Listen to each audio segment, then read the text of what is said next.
Selamat datang kembali lagi ke channel kami, Paman Kripto.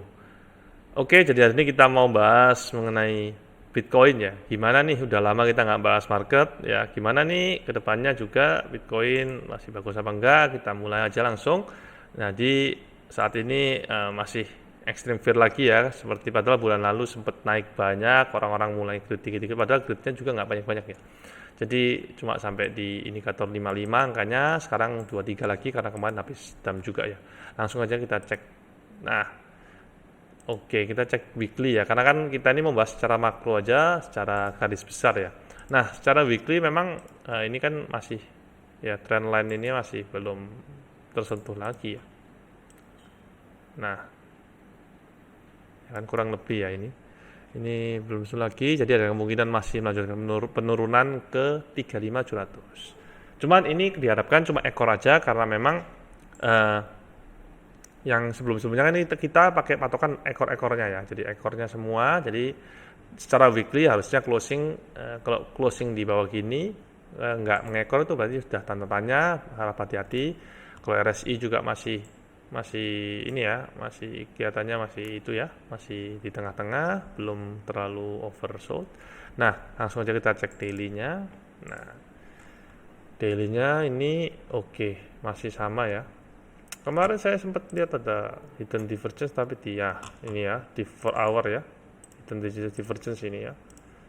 Harganya turun tapi naik. Jadi ternyata dia naik ya. Nah, ini kan sebenarnya kalau sudah kelihatan seperti ini kita bisa buy, kita udah di sini udah ya mulai take profit lah ya 50%. Ini untuk trading ya. Cuma kita hari ini membahas tentang makro aja secara garis besar. Nah, Bitcoin sendiri kemarin tuh sudah lumayan bagus sebenarnya karena dia itu berhasil break bull market support band, ketahan MA. Cuman dia kan retest nih. Dia sempat retest. Nah, dia naik lagi, cuma nggak kuat ternyata break lagi ke bawah. Jadi kemungkinan besar ini kemarin kan ada pattern ini ya yang saya buat garis ini fake break ya. Ini berarti fake break ya. Nah, ini ya. Nah, ini fake break masuk lagi, naik bentar langsung down lagi. Kalau kita ngikutin bukan yang bawah tapi yang candle yang penutupan bener-bener secara daily ya. Sebenarnya dia itu sekarang udah posisinya break ya. Udah break bawah, retest, nggak bisa, break lagi nih, mau naik dikit, biasanya sih turun lagi. Kemungkinan besar, hampir di atas 50%, saya rasa bakal ke 35 dulu ya. Sementara ini, terus kita nggak tahu apakah kuat di sana atau turun lagi ya. Karena memang indikator-indikator ini kurang baik ya saat ini. Secara teknikal kita ngomong ya. Karena bull market support band ini sudah break bawah lagi. Selain itu di weekly juga kan masih belum oversold juga. Jadi ya cukup bahaya beberapa waktu ini. Jadi sementara sih saya masih wait and see, nggak masuk, nggak short juga. Cuman kalau lihat 3 days, jadi ini ada indikator ya. 3 days itu ada MA 200 3 days, jadi artinya 600 minggu ya, 600 hari sorry. Nah ini break ya. Jadi kita hapus dulu. Dia ini break ya di sini ya. Ini dia break. Turun dan closing di bawahnya. Bahkan sekarang ini hijau tapi nggak sampai ya. Ini tutupan 2 hari lagi ya. Apakah dia bisa naik di atasnya lagi apa enggak? Karena memang indikator ini tuh mari kita lihat dari history aja. Kalau ini kan beberapa kali mau break nggak sempat ya, rebound terus ya, break rebound ya. Nah, kita lihat di cycle sebelumnya ya. Nah ini ya dia kan MA 200 yang 3D dari 16 hari ya. Ini sekali break ini dia memang main sebentar sideways beberapa ini anggapnya 2 minggu lah berarti ya, sekitar 8 candle kali 1 bulan lah, 1 bulan dia sideways dan nah melanjutkan penurunan ke bawah. Nah penurunannya ini kan cukup signifikan juga ya karena ini kita cek aja dari break MA di sini. Nah ini drop 50%. Nah tapi setelah drop 3 days ini biasanya ini bottom dari Bitcoin ya di 3000 ini di cycle sebelumnya ya. Nah kita lihat lagi cycle sebelumnya lagi. Jadi di cycle sebelumnya lagi, nah ini sempat break kan, dia retest lagi, nggak kuat ternyata. Jadi dari sini tuh dia turun lagi, mari kita cek berapa ke bottomnya, 50%, 60% guys. Jadi 60%, 52% kemungkinan sekarang bakal turun lagi, mungkin di 45% kita nggak tahu ya. Nah, biasanya ini kan bottom dari bull marketnya. Mari kita cek lagi, dikombinasikan sama weekly MA 200 yang saya biasa suka pakai ya. Sorry. Oke, Weekly MA 200 kita cek.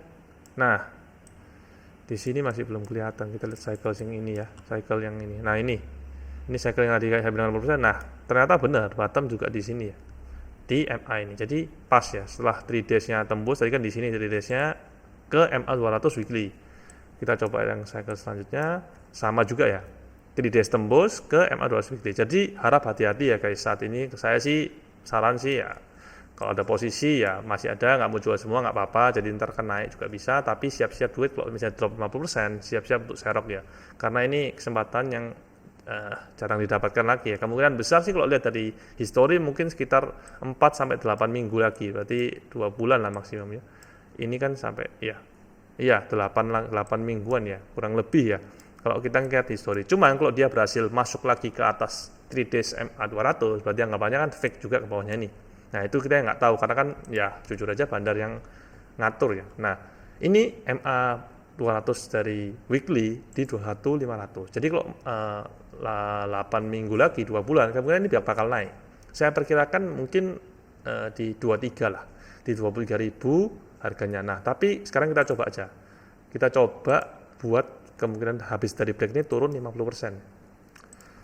Atau 45%, karena kan berkurang terus. Pertama 60%, sekarang 52 kemarin cycle sebelumnya di 2017, sekarang mungkin 50, 45, 50%. Jadi kita coba aja 45% ya. Nah, kalau 45% itu 22.000 guys. Jadi ini bener-bener ya, tipis banget sama MA yang saya bilang 200 itu. Jadi kemungkinan besar ini, ya ini history mungkin nggak terjadi lagi. Cuman biasanya itu rhymes, jadi kayak ada ya sedikit-sedikit mungkin turunnya ke 30% atau 40%. Cuman ya ini ya, saya rasa sekarang udah hati-hati, karena saya sendiri lihat break ini sudah kayak confirm buat saya bukan nakut-nakutin, tetap kalian Dior dan disclaimer juga. Jadi kalian tetap cek, hati-hati juga gimana, apalagi kan habis ini summer juga, kita nggak tahu ya. Lebih baik wait and see sih saya rasa untuk nabung. Tapi kalau kalian memang nabung setiap bulan ada kerjaan, nabung untuk tiap bulan ya masukin aja nggak apa-apa, dikit-dikit. Selama average-nya saat ini tuh di bawah average kalian. Jadi misalnya kalian sudah punya average 20.000 nih sekarang. Kalau sekarang saya rasa jangan nabung lagi, karena sudah di atas harga average kalian. Tapi kalau harganya sudah turun lagi, ya baru average lagi. Misalnya kalian memang mau hold Bitcoin ini atau kripto ini jangka panjang ya, mungkin 10 tahun atau mungkin untuk pensiun, kan jangkanya panjang. Nah, itu saya rasa lebih tepat ya. Jadi tetap nabung dalam bentuk rupiah, tapi saat harga average-nya itu di bawah atau mendekati harga average kalian serok, saya rasa baru boleh masuk lagi. Masuknya langsung banyak nggak apa-apa. Misalnya kalian sudah nabung 10 bulan nih, masih dalam rupiah, kalian masuk langsung 5 bulan, misalnya 1 jutaan, berarti 5 juta kalian masukin, nggak apa-apa, kayak gitu. Oke, untuk saat ini sekian dari technical analysis dan juga sedikit dari makro dari saya ya. Tetap ya kalian harus cek juga, karena ini pendapat pribadi, jadi saya juga bisa salah, dan juga kalian cek-cek juga gimana ke depannya masalah kripto ini, apakah memang benar untuk masa depan atau bukan. Oke, sekian, terima kasih. Jangan lupa follow Instagram kita dan juga subscribe YouTube, dan juga komen aja kalau mau tanya mengenai market dari Bitcoin. Bisa juga di Telegram, kita juga ada. Terima kasih.